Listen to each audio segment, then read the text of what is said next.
Hello बच्चों, let's read the question. The question is a sphere of mass 2 kilogram and radius 5 centimeter is rotating at the rate of 300 revolution per minute. Calculate the torque required to stop it in 6.28 revolution. हमें क्या करना है, उस torque को calculate करना है जो इसको 6.28 रिवोल्यूशन के बाद क्या कर देगा, रोक देगा। और हमें दे रखा है कि जो मोमेंट ऑफ इनर्शिया है अबाउट स्फीयर अबाउट डायमीटर वो 2/5 मास इनटू रेडियस का स्क्वायर लेना है। 2/5 mr स्क्वायर जो है वो हमें मोमेंट ऑफ इनर्शिया लेना है स्फीयर का अबाउट इट्स डायमीटर, वो हमें गिवन है। तो देखिए इस क्वेश्चन को सॉल्व करने के लिए हमारा जो की कॉन्सेप्ट रहेगा, की कॉन्सेप्ट, उसमें हमें पता है कि हमें क्या निकालना है, एक स्फीयर गिवन है, उसके डायमीटर के अबाउट जो है वो हमें क्या दे रखा है, मोमेंट ऑफ इनर्शिया हमको गिवन है 2/5 mr स्क्वायर, जहां पर r जो हो गई वो उसकी रेडियस हो गई। ये सेंटर ऑफ मास है, उसका मास हमें गिवन है जो कि 2 किलोग्राम है, और उसकी रेडियस भी हमें गिवन है जो कि हमें सेंटीमीटर में गिवन है।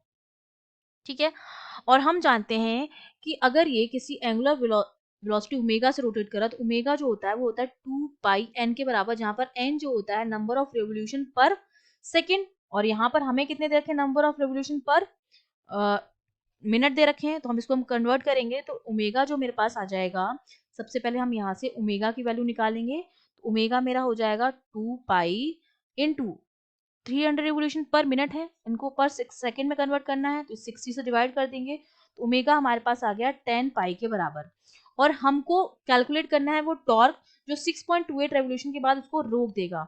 तो जो थीटा की वैल्यू आएगी हमारे पास वो कितनी आएगी, वो आ जाएगी 6.28 रेवोल्यूशन, और एक रेवोल्यूशन में टू वैल्यू क्या हो गई, 6.28 रेवोल्यूशन इंटू 2π आपका हो जाएगा इतना रेवोल्यूशन इंटू एक रेवोल्यूशन का ये। तो 6.28 देखो, एक पाई जो होता है वो 3.14 के बराबर होता है, तो 6.28 जो है वो मेरा 2π के बराबर हो गया। तो थीटा मेरा कितना हो गया, 2π इंटू 2π, इसको मैं लिख सकती हूँ 4π स्क्वायर। ठीक है, यहां से हम क्या निकालेंगे कि अगर मैं यहाँ से इक्वेशन ऑफ मोशन लगाऊं फॉर रोटेशनल मोशन, तो देखो यहाँ से मेरे पास ओमेगा इनिशियल का स्क्वायर जो आ जाएगा वो मेरे पास आ जाएगा 2as, हमारे पास इक्वेशन क्या होती है, v square equals to u square plus 2as। तो इनिशियल फाइनल वेलोसिटी तो हमने क्या लिख दी, 0 लिख दी है। ठीक है, इनिशियल 2as के बराबर हो जाएगी, a जो होता है वो अल्फा के बराबर होता है, s जो हो जाता है वो हमारा एंगल हो जाता है। ठीक है, एंगुलर डिस्प्लेसमेंट, ये जो थीटा हमने निकाला वो बेसिकली हमारा क्या है, एंगुलर डिस्प्लेसमेंट है, डिस्प्लेसमेंट।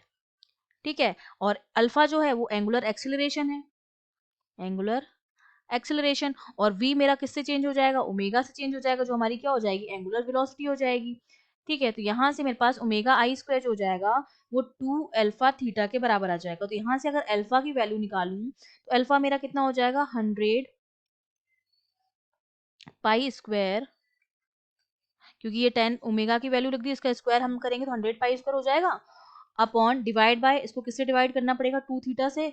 तो 2 इंटू थीटा की वैल्यू हमने कितनी निकाली, 4 पाई स्क्वायर, 4 पाई से ये कैंसिल आउट हो जाएगा। तो आपके पास यहाँ से जो अल्फा की वैल्यू आ जाएगी सॉल्व करने पर वो आ जाएगी 25/2।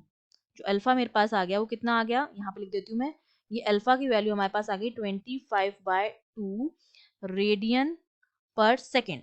अब मैं इजीली टॉर्क निकाल सकती हूँ क्योंकि टॉर्क का फॉर्मूला हमको पता है, आई अल्फा होता है। टॉर्क जो होता है हमारा वो आई अल्फा होता है, जहां पर आई मोमेंट ऑफ इनर्शिया है, अल्फा एंगुलर एक्सेलरेशन है। मोमेंट ऑफ इनर्शिया डायमीटर के अबाउट हमें दे रखा है 2/5 mr स्क्वायर इंटू 25/2।